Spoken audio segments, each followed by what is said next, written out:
So good morning guys. So itong isla ng San Pablo guys, ito po yung ating tawag nito.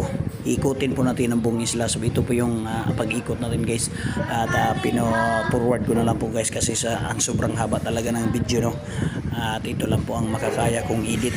Yung speed lang po ang ating ina-adjust. So ito po yung itsura guys from simula doon sa ating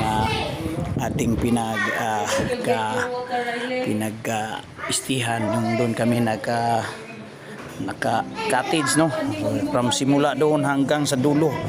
Panoorin nyo guys at makikita nyo kung gaano po ito kalawak, kalayo.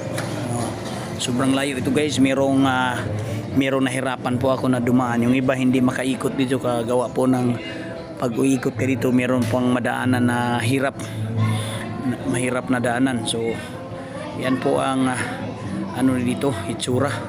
So pag-ikot natin guys at mapapansin po natin na sobrang dami talagang taong pumupunta dito at naliligo, no, kasi sa sobrang linaw ng tubig at saka very safe po siya sa gabi pag nag-overnight ka. Medyo mababait po yung mga tao dito. Wala po silang mga paki sa mga ginagawa, no. Kayo yan guys, basta gusto nyo subukan or mag-experience kung ano po ito kaganda itong San Pablo, Hinunangan San Pablo. Madali lang po siyang puntahan guys. Dadaan ka lang po dito sa St. Bernard Southern Leyte, dadaan ka po sa diversion tapos papuntang Silago. At meron doon, pwede naman kayo magtanong-tanong doon.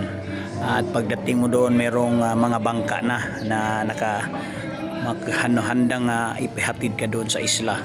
So kadalasan ang pumupunta dito guys is mag-overnight talaga guys kasi para ma-enjoy.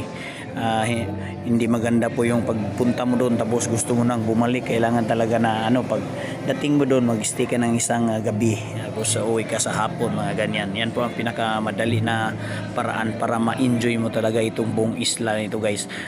Malaki pala ito ikumpara mo sa kung sino po yung nakapunta na po sa Canigao. Mas medyo malaki po itong isla na dito, na isla na ito sa San Pablo. At mabait dito si Vice Mayor ngayon sa Hinunangan. Siya po ang doon nakilala natin na at kahit yung biruin mo yung kasama namin naiwan yung iPhone na balik pa sa may-ari, no. Ganon po kasi. So maganda po siyang pasyalan guys. So nagpapasalamat nga pala tayo sa kay Doktor, no, yung asawa ni Vice Mayor.